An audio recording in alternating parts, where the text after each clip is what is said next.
عمر بن عبدالعزیز جو تابعی تھے، ان کے زمانے میں پورے افریقہ میں ایک زکوٰۃ لینے والا آدمی نہیں تھا۔ میرے پیارو، اگر ہم صحیح دین پہ آ جائیں، اللہ ہمیں وہ دنیا دے گا جو آپ سوچ بھی نہیں سکتے۔ یہ تو میں نے اس لیے آپ کو بتایا کہ آپ ان لوگوں کو جانتے ہو، وہ دین وہ کیا ہے میرے پیارو، اس کو سمجھنا پڑے گا۔ دیکھو ایک بات اللہ قرآن میں کہتے ہیں، 4 قسمیں کھاتے ہیں، والتین والزیتون وطور سینین وہذا البلد الامین لقد خلقنا الانسان فی احسن تقویم۔ اللہ نے 4 قسمیں کھائی۔ اللہ کو قسم کھانے کی ضرورت نہیں ہے، لیکن اللہ اپنے بات میں، کیونکہ ہمارا مزاج ہے قسم سے یقین آتا ہے، لوگ جھوٹی قسموں پہ بھی یقین کر لیتے ہیں، ہمارے مزاج پہ اللہ کی بات کر رہے ہیں۔ میں قسمیں کھاتا ہوں، کس کی؟ انجیر کی، زیتون کی، کوہ طور کی، اور حضور صلی اللہ علیہ وسلم کے پیدائش کے شہر کی، امن والے شہر کی۔ لقد خلقنا الانسان فی احسن تقویم، میں نے انسان سے خوبصورت چیز کوئی نہیں بنائی۔ مسلمان نہیں، انسان میرے پیارو۔ لیکن آج انسان کی کیا ویلیو ہے؟ آج انسان کی کوئی ویلیو ہے؟ آج انسان کی قدر جانوروں سے ختم زیادہ ہوگی۔ کیوں؟ کہ اللہ تبارک تعالیٰ نے فرمایا ہے اگر انسان اپنے اوپر انسان بننے کی محنت کرے، یہ فرشتے اس کو سجدہ کریں گے۔ اگر انسان بننے کی محنت چھوڑ دے تو یہ جانوروں سے بدتر ہو جائے گا۔ ہمارا سب سے بڑا مسئلہ ہے میرے پیارو، آج ہم دنیا میں ہر محنت کر رہے ہیں، ماں باپ محنت کر رہے ہیں۔ میرا بچہ، آج ماں باپ جب ہم سے ملتے ہیں تو کیا کہتے ہیں؟ ہم اپنے بچے کو کرکٹر بنانا چاہتے ہیں، خواب دیکھ رہے ہیں، دعائیں کرتے ہیں۔ ماں باپ کہتے ہیں ہم اپنے بچوں کو doctor, engineer, pilot, business man یہ بنانا چاہتے ہیں۔ کتنے ماں باپ ہیں جو اپنے بچوں کو انسان بھی بنانا چاہتے ہیں۔ میں نے ٹل دی ایج آف 35 کان میں ایک دفعہ نہیں سنا کہ بیٹا انسان کے بھی بچے بن جاؤ۔ میرے پاس انسان خود بخود ڈاکٹر نہیں بنتا، خود بخود انجینئر نہیں بنتا، چاہے باپ دادا کرکٹر ہوں، اس کو روزانہ 10 گھنٹے گراؤنڈ میں جانا پڑتا ہے تاکہ اس کے اندر کرکٹر یہ بن جائے میرے پیارو۔ دیکھو میرے پیارو، جب اللہ انسان کی تعریف کر رہے ہیں کہ انسان تو انسان کتنی صفت خیر والا ہوگا۔ حضرت داؤد علیہ السلام کو اللہ نے فرمایا، اے داؤد، میں ایسی امت بھیجنے لگا ہوں، ایسی امت جس کو وہ صفات دوں گا جو انبیاء میں ہوتی ہیں، وہ نوافل دوں گا جو انبیاء میں ہوتے ہیں۔ ان کا حشر قیامت کے دن نبیوں کے ساتھ کروں گا۔ نور کے ممبر پہ ہوں گے، نبیوں کے ساتھ کرسیاں لگی ہوں گی، لیکن نبیوں کی مہر سے خالی ہوں گے۔ بس ان کو نبیوں کی طرح دنیا میں پالوں گا، ان کی دعائیں نبیوں کی طرح قبول کروں گا۔ آج تو ہماری دعا قبول نہیں ہوتی۔ ایک عورت ہے، ایک عورت کمزور ہو اللہ نے بنائی ہے، ایک عورت ہے حضرت خولہ رضی اللہ عنہا، ان کو شوہر نے طلاق دے دی، کچھ الفاظ کیے کہے، اس زمانے میں طلاق ہو جاتی تھی۔ کوئی اکیلی عورت گئی، یا رسول اللہ مجھ پہ رحم کریں، میرے شوہر نے چھوڑ دیا ہے، میں اکیلی ہوں، بچے، میں کیا کروں گی؟ وہ اتنا روئی ہے کہ عائشہ رضی اللہ عنہا بھی رو پڑی، حضور صلی اللہ علیہ وسلم بھی رو پڑے۔ ان کے رونے پہ اللہ نے قرآن کی آیتیں اتار دیں اور طلاق کا فیصلہ ایک عورت کی وجہ سے بدل دیا۔ آج 40 لاکھ لوگ حج پہ دعا کرتے ہیں، یا اللہ لاہور میں بارش برسا دے، یا اللہ مکے میں بارش برسا دے۔ اللہ 40 لاکھ لوگوں کی دعائیں قبول نہیں کر رہے۔ کیوں؟ میرے پیارو ہمیں سمجھنا، دیکھو میں آپ کو اس لیے بتا رہا ہوں کہیں ہم دھوکے میں نہ چل جائیں۔ علامات یہ جہنم کی زندگی میں ہے، جنت کی۔ رزق تنگ ہونا، اللہ کسی سے ناراض ہوتے ہیں، اس کا رزق تنگ کر دیتے ہیں، اور اتنا تنگ کرتے ہیں گھر سے اٹھا کے دور پھیر دیتے ہیں۔ میں جانتا ہوں پوری دنیا کے مسلمان، ماں کہیں بیٹھی ہے، باپ بیچارہ کہیں ہیں، بیوی کہیں ہے، بچے کہیں ہیں، خود کہیں بیٹھا ہے، پوری دنیا میں اللہ نے خاندان کو الگ کر دیا۔ میرے پیارو یہ علامات ہیں، آج پریشان، ہر آدمی ڈپریشن کا شکار۔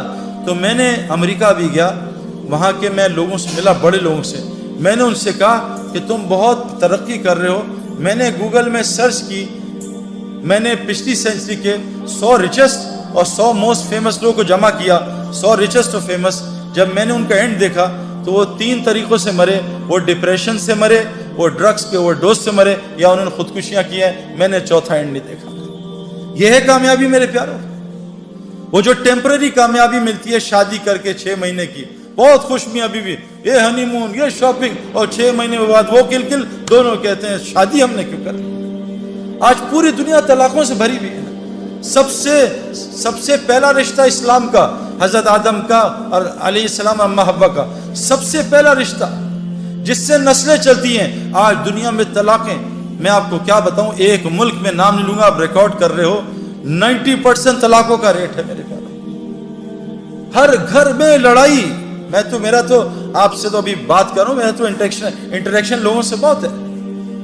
اب تو 7-8 گھنٹے لوگوں سے ملتے ہیں، ٹائم نہیں ہوتا اپنی بیوی کو دینے کے لیے، ٹائم نہیں ہوتا میں اپنے بچے کو بمشکل عصر سے مغرب ٹائم دے پاتا ہوں، نہیں دے سکتا، کسی نے یہاں بلا لیا، کسی نے یہاں بلا لیا، لوگ خودکشیاں کر رہے ہیں، اور اللہ نے ہمیں جہنم کی زندگی سے نکالا ہے۔ ایک بات ایک اور سنا دوں، یاد آ گئی، اللہ تعالیٰ قرآن میں کہتے ہیں وَفِي السَّمَاءِ رِزْقُكُمْ وَمَا تُوعَدُونَ، رزق میرے پیاروں صرف روٹی کو نہیں کہتے، رزق ہماری دنیا کی جتنی ضروریات ہیں اس کو رزق کہتے ہیں۔ اللہ قرآن میں کہہ رہے ہیں وَفِي السَّمَاءِ رِزْقُكُمْ وَمَا تُوعَدُونَ، تمہارا رزق جس سے وعدہ کیا آسمانوں میں ہے۔ میں نے 1989 میں غلطی کر کے نادانی میں، بے وقوفی میں نے 14ویں چاند کا جو رات کا چاند ہے میں نے آسمان میں دیکھا، میں نے دیکھا کیا چاند ہے اتنا بڑا، میں پانی کے پاس کھڑا تھا تالاب میں نے وہاں بھی دیکھا، نیچے بھی، میں کہا وہاں تو ایسے ہی ہے، نیچے چاند ہے، میں نے ڈبکی ماری وہ چاند کے شیڈو میں نے ڈبکی ماری۔ 89 سے 2003 تک میں تیرتا رہا، ادھر میرے انضمام یوسف، ادھر جنید جمشید، ادھر ہاشم، پتہ نہیں سارے لگے ہوئے، میں نے سب کو دیکھا، ابھی بھی لاکھوں کروڑوں اسی ڈبکی میں، مجھے کسی نے 2003 میں تھپڑ مارا، بیوقوف چاند وہاں ہے، اس کے سائے میں دھوکہ کھا رہا ہے۔ آج دنیا کے سارے انسان دھوکہ کھا رہے ہیں کہ ہمارا رزق شاید دکانوں میں ہے، یہ صرف ذریعہ ہے۔ دلیل کیا ہے؟ اللہ کہتے ہیں تم سمجھتے ہو گائے دودھ دیتی ہے، تم جب گائے دودھ دے رہی ہو اس کو ذبح کر کے دیکھو، اگر ایک قطرہ سفیدی کا نکال سکتے ہو تو مجھے بھی دکھا دو۔ اللہ کہہ رہے ہیں غور تو کرو، تم ڈگری میں پھنسے ہوئے ہو، ڈگری چھوڑ دیں گے، ڈگری کو خدا نہ بتاؤ، یہ ایک ضرورت ہے، ہم یہ نہیں کہہ رہے ڈگری نہ لو، نہیں، یہ ایک ضرورت ہے، لیکن اس کو خدا نہ بناؤ۔ ابھی ایک یونیورسٹی میں ایک لڑکے نے کہا تھا میں 90% مارکس لاؤں گا، وہاں داخلہ ملے گا، مجھے اسکالرشپ ملے گی، فری ہوگا، اس کی 89% آئی، اس نے خودکشی کر لی۔ یہ ہے ڈگری کا یقین کہ میری ڈگری رازق تھی، اب میں کیسے پلوں گا۔ اللہ قرآن میں کہتے ہیں پرندے کو دیکھو پر مار کے اڑ رہا ہے، اس کو غور سے دیکھو، تم سمجھ رہے پروں سے اڑ رہا ہے؟ جب وہ پر بند کر لیتا اللہ کہہ رہے ہیں تم دیکھ نہیں رہے کہ اس ذات نے اس کو اپنے ہاتھوں میں تھمائے رکھا ہے۔ میرے پیارو کیا ہو گیا ہمیں؟ زمین میں سے لال انار کہاں سے نکل آیا؟ اتنا فٹ پپیتا کیسے ایسے پیلا ہو گیا؟ آپ فجی جاؤ، ابھی ہو گیا ہے لال پپیتا اتنا میٹھا کہ ہمارے پتلے دبلے آدمی کو پپیتا کھا کے شوگر ہو گئی، میرے پیار اتنا پپیتا کھایا۔ میرے پیارو دوستو بزرگوں، دیکھو ہمارے اندر اگر وہ صفات آ جائیں، اللہ ہمارے سارے مسئلے ٹھیک کر دے گا۔ بس آپ سے آخری ایک بات کر رہا ہوں، اور سے سننا، میں نے کرکٹ کھیلی، میرا باپ بھی کرکٹ کھیلتا تھا، میرا باپ نے فرسٹ کلاس کرکٹ نہیں کھیلی، لیکن میں نے ان کو 50 سال کی عمر میں دیکھا، ہم کرکٹ میچ کھیل رہے تھے، 2 گراؤنڈز اکٹھی کھیل رہی تھی، 2 گراؤنڈز بڑی فل کرکٹ گراؤنڈ، میچ ہو رہا تھا، تو میرے والد صاحب ہم آؤٹ ہو گئے، میرے والد صاحب 40 اوور کا میچ ہوتا تھا، ہم 300 کیے، والد صاحب لاسٹ اوور میں تھے، تو ان سے میرے کیپٹن نے کہا کہ انور صاحب 10 رن کرنے آخری اوور میں، تو والد صاحب کے پاس 4 گیندیں تھی، 4 گیندیں، تو والد صاحب نے 4 گیندیں، تو 2 گراؤنڈ تھے، تو والد صاحب بیٹنگ کرنے کے 50 کی ایج پہ، اتنا ٹیلنٹ تھا ان میں، انہوں نے پہلی گیند روکی تو کپتان نے کہا انور صاحب ماریں، دوسری بھی روک لی، تیسری میں ایک چوکا لگا، چوتھی میں ابا نے آخری گیند پہ اتنا لمبا چھکا مارا 2 گراؤنڈ پار کر دیے۔ انہوں نے کہا یہ کیا کھیل رہے ہیں؟ میرے اندر ان کی صفات آئی نا، شفٹ ہوئی، وہ انجینئر تھے میں بھی بن گیا، شفٹ ہوئی، لیکن میرے پیارو وہ جین میرے اندر تھی، لیکن میرے اندر کرکٹ کی صفات وہ کرکٹ گراؤنڈ میں روزانہ 10 گھنٹے سے آئیں۔ میں نے جب کرکٹ گراؤنڈ کو 10 گھنٹے دیے، ہم صبح اپنے مزاج کے خلاف اٹھتے تھے 5 بجے، اور کوچ بلاتا تھا، ٹریننگ کراتا تھا، کبھی 5 کلومیٹر، کبھی 10 کلومیٹر، کبھی دوڑاتا تھا، اسپرنٹس لگواتا تھا، ہمارا بلیپ ٹیسٹ ہوتا وہ، کبھی جم میں ہمیں تھکاتا تھا، کبھی سوئمنگ پول میں تھکاتا تھا، کبھی اتنے تارے اتنے مارتے تھے، میری ساری 10 کی 10 انگلیاں زخمی ہیں، کوئی پٹاخہ نکالتا ہے درد ہوتا ہے، اتنی گیندیں لگتی تھی۔ کینیڈا میں 2 ڈگری 3 ڈگری ٹیمپریچر، اور وہاں جب ہاتھ میں گیند پڑتی تھی نا، ایسا لگتا تھا کسی ٹیچر نے سوٹی ماری ہے زور سے، ہاتھ 5 اوور تک کانپتا رہتا تھا۔ میرے پیاروں، میں گراؤنڈ میں رگڑا، تب جا کے میں نے 100 میل کی گیند کو کھیلنے کی عادت پڑی۔ میں نے گراؤنڈ میں اپنی جو میرے اندر جین تھی، اس جین کو صفات میں بدلا کرکٹ گراؤنڈ کی محنت سے۔ آپ یہاں کچھ بن رہے ہو، ڈاکٹر میڈیکل یونیورسٹی میں 10-12 گھنٹے روزانہ گزارنے سے بنتا ہے، انجینئر بھی ایسے بنتا ہے، پائلٹ ہوا میں روزانہ 4-6 گھنٹے پریکٹس کرنے سے پائلٹ بنتا ہے۔ میرے پیارو، آج کی جو لڑکا لڑکی ہیں جن کے اندر اللہ نے نبیوں کی صفات رکھی ہیں، وہ ان کے اندر سے کیوں ختم ہو گئی؟ اب سارے آ کے کمپلین کرتے ہیں کیا ہم کر رہے ہیں جی, یہ کون کر رہا ہے, یہ کیا کر رہا ہے, اور حالات خراب سے خراب ہو رہے ہیں. اب وہ صفات کیسے آئیں گی, اس کے لیے میں آپ کو ایک بات بتا رہا ہوں, ایک شرط ہے.